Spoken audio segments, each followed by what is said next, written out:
I've been at ITD for 11 years, but I've been involved in avalanche work for 40. It's interesting and stressful. You know, the maintenance workers work really closely with us. We're just one big team. We're not really separate. It's intellectually and physically challenging, and keeps you on your toes. There's something called the Highway Avalanche Hazard Index.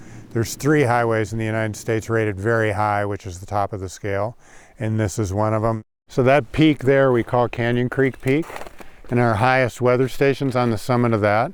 Those are the longest paths in the canyon, 3,000 vertical feet to the highway. So the avalanches have a tremendous amount of time to pick up speed and hit the highway quite violently.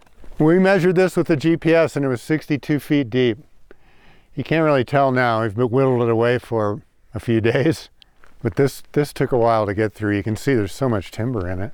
Normally when the snow's clean, we can use big rotaries to clean it up, which just eat through it really quickly. But when we have the timber, the rotary can't handle the timber, so we have to pick all of it out with an excavator and a loader.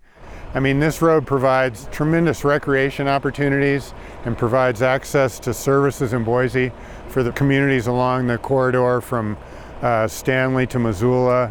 A lot of veterans use this to get to the VA in Boise. And if we left it closed all winter, these avalanches would just get deeper and deeper, and the length of time and the amount of personnel and equipment it takes to clean it up in the spring ends up being about the same cost as if we just maintain it through the winter.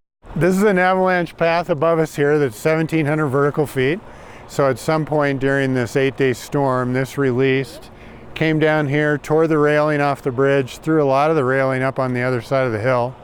So now we're going to put some temporary guardrail on it, and that'll kind of be our last step towards getting reopened. It's a huge effort on so many different people at ITD, but I think the maintenance workers are really the backbone of the whole thing. We like to get the road safe for people to travel on because we're all family. Our families could be on, or your families could be on the road, and we want it as safe as possible for them, so everybody reaps the benefit of trying to keep ourselves safe and the traveling public.